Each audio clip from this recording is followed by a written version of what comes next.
బాబు జగ్జీవనరావు ఆశయాలను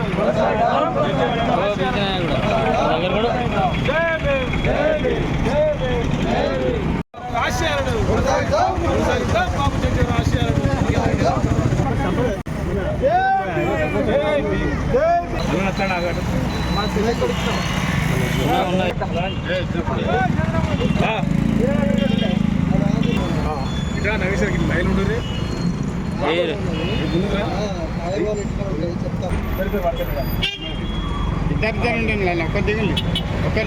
జయంతి ఉత్సవాలను పురస్కరించుకొని ఈరోజు హుస్నాబాద్ పట్టణంలో మరి బాబు జగ్జీవనరావు జయంతి ఉత్సవాల కమిటీ తరఫున మరి ఈరోజు మున్సిపల్ ఆఫీస్లో బాబు జగ్జీవనరావు గారికి పూలమాల వేయడం జరిగింది.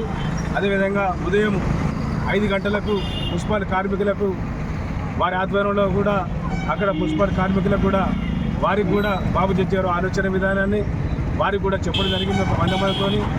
మరి ఈరోజు హుస్నాబాద్ పట్టణంలో ఇచ్చేసినటువంటి మరి అన్ని పక్షాల ఎంఆర్పిఎస్ దళిత సంఘాలు టీఆర్ఎస్ పార్టీ నాయకులు మల్లికారెడ్డి గారు, ఆకుల వెంకన్న గారు, అదేవిధంగా మరి బాబుసినటువంటి ప్రతి ఒక్క పార్టీల అందరికీ ప్రత్యేక జైబీలు. మరి ఈరోజు మనకు దాదాపు ఈ భారతదేశంలోనే ఒక దళిత మాదిగ బిడ్డగా ఒక కేంద్ర మంత్రిగా ఉండి 40 సంవత్సరాలు ఏకదాటిగా ఏ ఒక్క సంవత్సరం కూడా ఓడిపోకుండా 40 సంవత్సరాలు ఈ భారతదేశంలో మరి ఒక దళిత మాదిగ ముద్దు బిడ్డగా మరి ఈరోజు కేంద్ర మంత్రిగా మరి ఇటువంటి మరి బాబు జగ్జీవనరావు గారికి మరి ఆయన ఆశయాలను మరి బీహార్లో పుట్టి అనేక మంది ఎంతోమంది ప్రధానమంత్రులు మారినా కానీ తన పదవి మాత్రం మారలేదు, కానీ ఓటమి మాత్రం ఏ రోజు కూడా లేదు. మరి బడుగు బలహీన వర్గాల కోసం కార్మిక శాఖ మంత్రి ఉండి పేద వర్గాల కోసం అందరి కోసం మరి ఈరోజు శ్రమించి ఆయన భారతదేశంలోనే నంబర్ 1గా నిలిచాడు. ఆయన బిడ్డ కుమారి మీరా కుమారి తెలంగాణ ఉద్యమంలో అసూబాసినటువంటి అమరుల కోసం వాళ్ళ బాధలు చూసి మన తెలంగాణ అమరవీరులను చూసి ఆ అక్కగారు కూడా మనకు తెలంగాణ పార్లమెంట్లో ఆమోదించడం జరిగింది. ఈ విధంగా ఆయన సేవలు చెప్పలేనటువంటి మరి ఆయన ఎంత చెప్పినా కానీ తనివి తీరదు.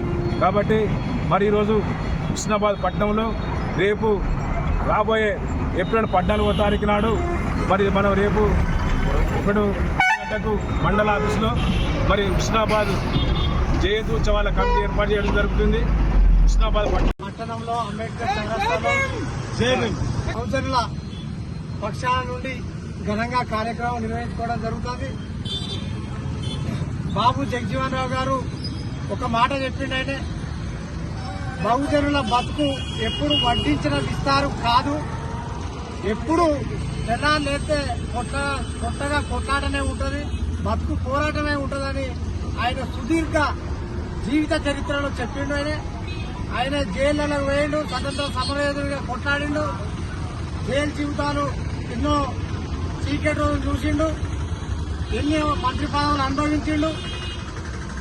అయినా ఎమర్జెన్సీ పరిపాలన కాలంలో ప్రజలకు జరుగుతున్న అన్యాయాల మీద అప్పుడున్న ఎన్నో ఏళ్ళు కాంగ్రెస్ లో ఉండి కూడా బయటకు వచ్చి ఇది ప్రజలను తీవ్రంగా మీరు అన్యాయం చేస్తారు, ప్రజల హక్కులను కాలరాస్తారని ఎమర్జెన్సీ పీరియడ్ లో కొట్టాడడం జరిగింది.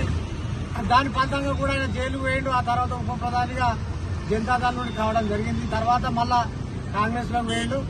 రకరకాల ఎన్నో పదవులను అనుభవించిన, ఆ పదవులకు ఒక శోభ తీసుకొచ్చిన మహా మంచి నాయకుడు ఆయన. అటువంటి నాయకుడు ఇప్పుడు మనం చూస్తున్నాం. ఒక్కసారి పదవి రాగానే ఈ రోజున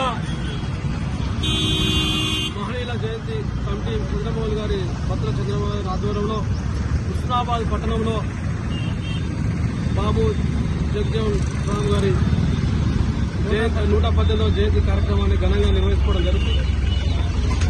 హుస్నాబాద్ పట్టణంలో ఏ మహనీయుల కార్యక్రమాల్లో కూడా ఒక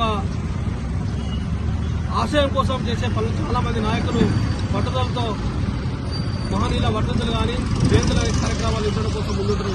చాలా సంతోషంగా విషయం.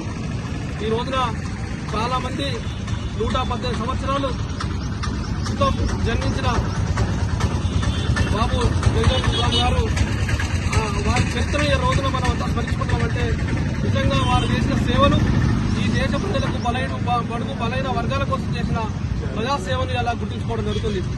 కేంద్రంలో ప్రముఖ పాత్ర పోషించి ఈ పేదలు ఏ రకంగా బాగుపడతారు ఈ దేశంలో అని చెప్పేసి ఆలోచించిన నాయకులు, ఓటమెరుగని నాయకులు ఈ రోజున మనం వారి గురించి చర్చించుకోవడం జరుగుతుంది. అలా అనేక మంది ఈ రోజున రాజకీయాల నుండి స్వార్థం కోసం, డబ్బు కోసం, సంపాదన కోసం ఆశపడే నాయకులు ఈ రోజున మనం చాలా మంది చూస్తున్నాం. 5 ఏళ్ళలో 10 ఏళ్ళలో పోయే పరిస్థితున్నారు. ఇలా ఆనాడు మహనీయులు చాలా మంది దాదాపు సంవత్సరాల కొద్ది 30 సంవత్సరాలు 40 సంవత్సరాలు 50 జీవితంతో చిత్రం ఉండడం కోసం అనేక మంది పేద ప్రజల కోసం చేసిన ప్రజల సేవ చేసిన నాయకులు ఉన్నారు. అట్లాంటి నాయకుల ఆశయాల కోసం మనం ముందుకు పోవాలని చెప్పి కోరుకుంటూ ఈ మహనీయుల జయంతి కార్యక్రమాన్ని నిర్వహించినందుకు వారికి హుస్నాబాద్ పాత పక్షాన బీఆర్ఎస్ పార్టీ